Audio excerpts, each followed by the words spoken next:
Estamos de vuelta con La Hora de la Verdad, junto a Fernando Londoño por Americano. Bueno, vísperas de mucho sería día de nada. Gustavo Petro había creado y sus amigos habían creado un ambiente de expectativa frente al discurso que pronunciaría Petro en la ONU. ¿En qué terminó todo eso? ¿Qué dijo que fuera nuevo? ¿Qué dijo que fuera interesante? Estamos con uno de los mayores críticos de la política colombiana y de los más importantes, doctor Rafael Nieto Loaiza. Muy buenas tardes. Doctor Londoño, muy buenas tardes para usted y para todos los oyentes. Bueno, doctor Nieto, del discurso de Petro, ¿qué nos dice?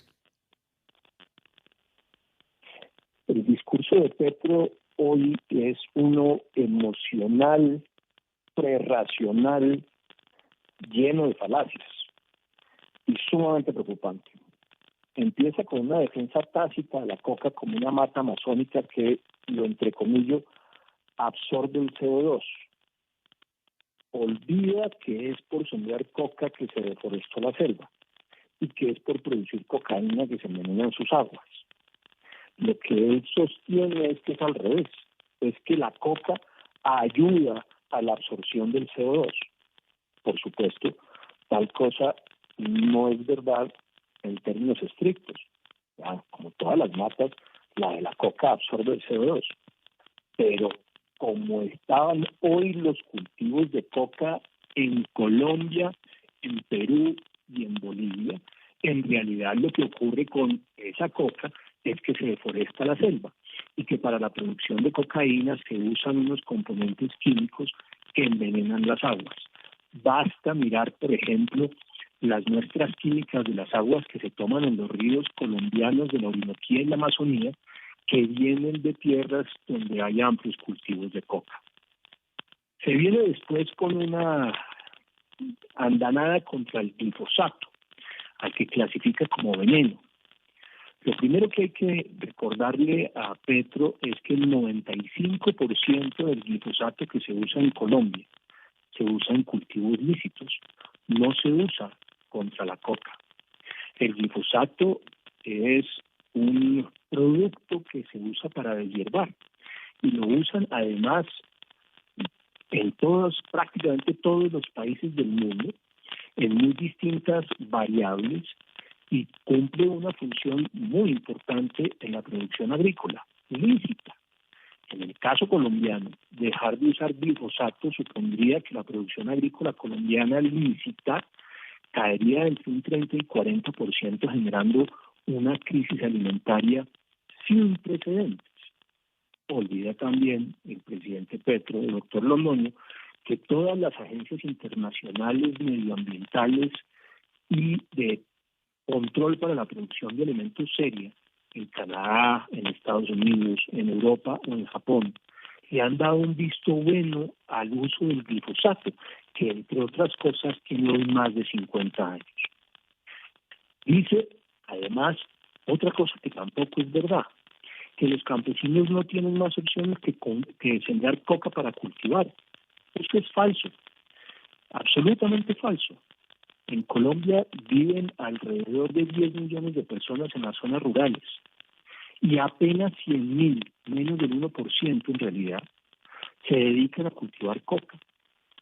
Los otros 9.900.000 colombianos de las zonas rurales, campesinos colombianos, se dedican a los cultivos lícitos. Los que quieren sembrar coca lo hacen o por presión de los grupos armados o por la codicia que Petro tanto condena. Pero no es cierto que los campesinos no tengan sino como única opción sembrar coca. Y dice otras cosas que son absolutamente falsas. En realidad, lo que mata la selva no es la coca, ni su combate. Lo que mata la selva es la deforestación que generan los que cultivan la coca. Eso sí mata a la selva. Petro pasa por encima de esa realidad como si no fuese con él. De nuevo, como había hecho ayer en Naciones Unidas, pero en una cumbre sobre educación, Petro se viene contra el carbón y el petróleo y dicen que son peores el carbón y el petróleo que la cocaína. Es una de esas afirmaciones tan evidentemente falsa que uno no debería ni siquiera entrar a discutirla, pero Petro no se sonroja cuando la pronuncia. Una y otra vez está sosteniendo lo mismo.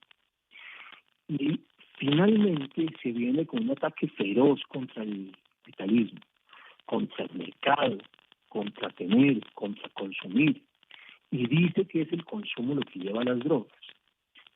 Esa es una posición abiertamente marxista.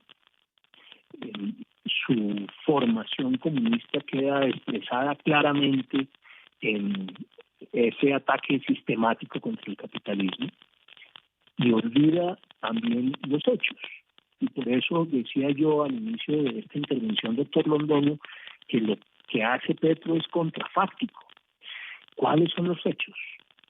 Basta con mirar los países que tienen mejor PIB per cápita en el mundo y podemos comprobar que todos ellos tienen las necesidades básicas satisfechas mejor cumplidas en el mundo. No hay un país que tenga un bajo PIB per cápita que satisfaga mejor las necesidades básicas de sus habitantes que los países que tienen altos PIB per cápita. En el fondo, lo que muestran estas estadísticas comparadas es que el capitalismo y el crecimiento y la generación de riqueza son las que mejor resuelven los problemas de pobreza. Es más, yo me atrevo a ir un poco más adelante. No hay ningún país que resuelva el problema de pobreza sin una apuesta por el libre mercado, sin una apuesta por el crecimiento, sin una apuesta por la generación de riqueza. Exactamente lo contrario muestran los hechos a lo que dice Petro. Y en el caso colombiano no es distinto. Entre el año 2002 y el 2017, el 72% de la superación de la pobreza en ese periodo, que es casi de un 23 puntos, es una cifra bastante importante, se debe al crecimiento. Y solo el 28% se debe a los subsidios y al gasto social. Lo que está claro es que es finalmente el crecimiento lo que explica buena parte, 4 de cada 5 puntos de superación de la pobreza en Colombia. Más en el caso de la pobreza moderada, un poco menos en la pobreza absoluta. Pero las cifras son fundamentalmente esas, 72 y 74% de superación de la pobreza moderada y absoluta se le debe al crecimiento. Luego también en el caso colombiano, que Petro debería conocer mejor, lo que demuestra es lo contrario a lo que sostiene Petro. Y es que hay definitivamente que apostar por la generación de riqueza, la creación de empleo, el libre mercado como mecanismos para la superación de la pobreza. Finalmente, y yo creo que eso es muy importante, olvida Petro que es el narcotráfico y la lucha por el mercado interno de consumidores de droga lo que explica la violencia homicida en las ciudades colombianas y lo que explica la violencia homicida del campo. La lucha de los grupos armados violentos organizados por el control de las plantaciones, de los laboratorios, de los cristalizadores de droga, por las rutas de salida, es lo que explica fundamentalmente la violencia en el campo y la lucha entre los grupos de microtraficantes, lo que explica el aumento de la violencia homicida. Dice Petro que la guerra contra las drogas fracasó y uno tendría que mirar las cifras de nuevo. Pues no estaba fracasando. Hasta el 2013, antes de la firma del pacto sobre narcotráfico entre Santos y las FARC, en Colombia había 48.000 hectáreas de droga, doctor Londoño, de coca, y se producían 290 toneladas de cocaína. Ahora tenemos 3 veces más cultivos y 4.5 veces más producción de cocaína. ¿Qué fue lo que fracasó? ¿Lo que veníamos haciendo hasta entonces o lo que Santos ha llamado un nuevo paradigma? No, lo que fracasó es el nuevo enfoque de supuesta lucha contra el narcotráfico, que en realidad lo que ha significado es la renuncia del Estado colombiano en enfrentar con todas las herramientas que tenía disponibles a esos narcotraficantes. Y lo que anuncia Petro es la claudicación definitiva, doctor Londoño, y me parece que de todo es lo más grave de este discurso. Hace una defensa de la coca y de la cocaína para sostener que la guerra ha fracasado. Y sobre esa misma base es que uno tiene que entender todas las decisiones que ha tomado el gobierno desde que llegó al poder. El anuncio de que no va a haber erradicación forzada de coca, sino que toda será voluntaria. El anuncio de que no se va a usar glifosato para la erradicación manual, porque ya estaba suspendido su uso para la erradicación aérea. El anuncio de que se va a renegociar la extradición. El anuncio de que va a disminuir el presupuesto del Ministerio de Defensa. El nombramiento de un ministro de Defensa enemigo de las fuerzas militares y de la policía.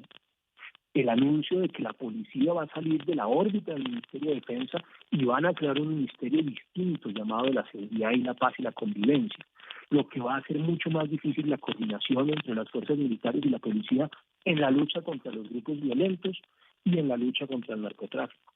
El anuncio de que no va a haber más servicio militar obligatorio.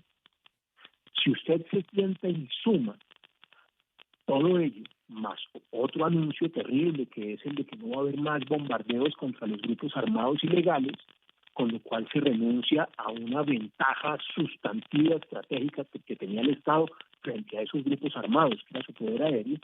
Cuando usted le suma todo y encuentra después este discurso en Naciones Unidas, uno tiene que concluir que este es un gobierno dirigido, presidido por un exterrorista, que tiene exterroristas dentro de su gobierno y que trabaja para favorecer a los narcotraficantes y a los terroristas. Y yo creo que eso finalmente queda confirmado hoy. El discurso de hoy es la sustentación pseudo-teórica de las renuncias del gobierno de Petro a luchar contra los grupos armados violentos y contra los narcotraficantes, esta vez en el discurso de Naciones Unidas. Bueno, quedaría por preguntar quién lo escuchó, quién lo siguió, cómo estaba conformado el auditorio y cuál ha sido la crítica que se le haya hecho internacionalmente. A lo mejor hay periodistas tan descaminados que pudieron encontrar razonable y sensato lo que estaba diciendo Gustavo Petro. Esa investigación hay que hacerla, doctor Nieto. ¿Qué impacto produjo eso? ¿Cuál era la audiencia que tenía en el auditorio el señor Petro? ¿Y cuáles efectos produjo entre la gente y entre los países que debían acabar con la coca simplemente acabando con el consumo, en un proceso educativo para convencerlos de que no consuman cocaína? Válganos Dios. De manera que eso nos queda pendiente, doctor Nieto. ¿No le parece que tenemos que hacer ese examen? Sí, y uno puede en todo caso adelantar alguna información sobre eso, doctor Londoño. Quienes hemos estado en algún momento dado en Naciones Unidas y en esas asambleas de Naciones Unidas, constatamos que los que están en la asamblea son los funcionarios de segundo y tercer nivel de las representaciones diplomáticas en la Organización de Naciones Unidas, que toman nota. No siempre están todos, es más, la mayoría de las veces hay muy pocos, pero son funcionarios de segundo y tercer nivel de esas embajadas que toman nota sobre las intervenciones que hacen los distintos presidentes o representantes de los países en esas organizaciones. En este caso, supongo yo, habrá habido alguna atención, sobre todo por parte de Estados Unidos, que debió quedar esa representación diplomática escandalizada, y no creo que mucho más que eso. De manera que le vamos a hacer ruido a Petro, sí, pero acá. Su propuesta de terminar la guerra contra las drogas no tendrá ninguna repercusión internacional. Bueno, de eso hay que estar pendiente. Gustavo Petro en la ONU, las viejas teorías. ¿O alguna cosa nueva, doctor Nieto? ¿Algo que usted no hubiera oído durante la campaña o en los primeros días del gobierno de Petro? ¿Algo novedoso, algo distinto? Nada, pero me parece bastante claro que lo que hay ahora en este discurso, doctor Londoño, es la expresión pseudoteórica, la sustentación ideológica de las decisiones políticas de gobierno. Y yo creo que ese es el valor, o si usted quiere, el antivalor de este discurso. ¿Y cómo recibirá el mundo aquello de que lo único que compara con los pésimos efectos que la cocaína tiene sobre el organismo humano y sobre los pueblos es el petróleo y la gasolina? Bueno, Petro debió irse en barco para no gastar en su avión combustible y debiera ahora pues caminar por las calles de Nueva York para no gastar combustible. La gasolina, el petróleo y el carbón son elementos tan nocivos como la cocaína. ¿Cómo le parece el mensaje? Por eso digo, es absolutamente emocional, prerracional, contrafáctico. Es evidente que no hay ningún tipo de sustento real ni en los hechos ni en la ciencia en lo que sostiene Petro. Es un discurso que tiene otro propósito completamente distinto, doctor Londoño. Pues, por supuesto, los países se van a morir de risa cuando oigan, si es que oyen. Estoy seguro de que eso no va a ocurrir, repito, salvo en los funcionarios de segundo y tercer nivel que hayan estado en la Asamblea, lo que Petro dijo. Hombre, y además después de la invasión de Rusia a Ucrania, con mayor razón. Lo que está claro para todos es la importancia de la soberanía energética. Y países europeos que habían tratado de romper su consumo de carbón, por ejemplo, voy a dar un ejemplo que es paradigmático, Alemania, han vuelto a las termogeneradoras de energía como una respuesta inteligente y necesaria frente a la dependencia del gas ruso. De manera que lo que va a pasar en Europa es que se van a morir de risa con el discurso de Petro, van a seguir trabajando en reafirmar su independencia energética. Todo el mundo está claro que tiene que haber una transición hacia adelante, pero que tendrá que ser pausada y que en todo caso esa transición no se puede hacer a costa de poner en peligro la seguridad de sus estados, incluyendo por supuesto la seguridad de la provisión energética de la población, que si hay que hacerla a través del carbón, hay que hacerla a través del carbón, porque peores consecuencias tiene no tener la provisión de energía que se requiere para el ejercicio de la economía y para asegurar las temperaturas necesarias en los países, sobre todo en Europa y en Estados Unidos y en Canadá, que dependen en invierno de esa provisión energética. De manera que eso no va a tener ninguna consecuencia real, doctor Londoño. Doctor Rafael Nieto Loaiza, un abrazo muy estrecho y nuestros agradecimientos por esta maravillosa exposición que usted ha hecho en torno al discurso en la ONU del señor Gustavo Petro y sus adhesiones a la cocaína y su enemistad con el petróleo y el carbón. Dios nos libre. Muchísimas gracias, doctor Nieto. A usted, doctor Londoño, muchas gracias. Bueno, queridos amigos, escucharon. Este es uno de los mejores críticos que hay en política colombiana. Iba a ser, sin duda, el presidente. Si no lo hubiera sido, vaya uno a saber por dónde y por qué, el señor Duque. Rafael Nieto Loaiza, un gran personaje hablando de un pobre discurso. En unos minutos, muy pocos, regresaremos con ustedes, amigos del Americano, La Hora de la Verdad. En breve regresamos con La Hora de la Verdad, junto a Fernando Londoño por Americano.